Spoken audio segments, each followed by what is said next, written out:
Mr Legutko is afraid to answer any questions. He just made a statement and left, and that's symptomatic. In a democracy, you have a debate, you have dialogue, questions and answers, an exchange of positions, and he just makes a monologue and leaves. That's called cowardice.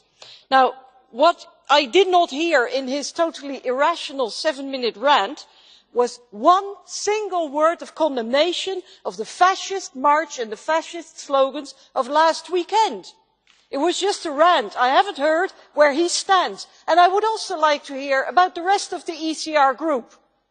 Because by not speaking out, you're tacitly agreeing with the position of the PiS government. Now think about it. Do you want to take your distance from this? Or do you want to side with the government that does not condemn fascists, but that is restricting the freedom of other NGOs? Think about it very carefully where you stand.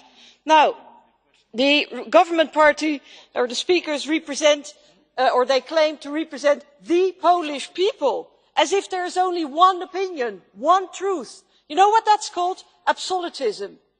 This is an authoritarian government that does not respect pluralism. It does not respect the opinions of others. But we know better, because we have seen the thousands that took to the street to protest against the government. Thousands of very courageous people, many courageous women who spoke out against the government and for pluralism, for democracy, for civil society. So, Mr Legutko, who's not here, if you're asking for respect, then why don't you respect others? You have no respect for women's rights, no respect for LGBTI people, no respect for people who do not share your religion, no respect for people who do not share your opinion.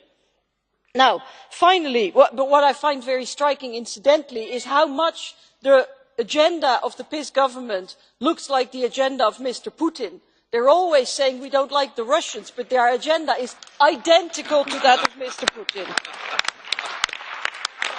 Finally, I would like to say this debate is not about Poland, this is about the rule of law. And I welcome the words of the Council, but now we need some action. We need a real broad mechanism that applies to all the member states and that does not leave it to the member states themselves to judge themselves, but we need a broad, independent mechanism as has been proposed by the European Parliament. Thank you.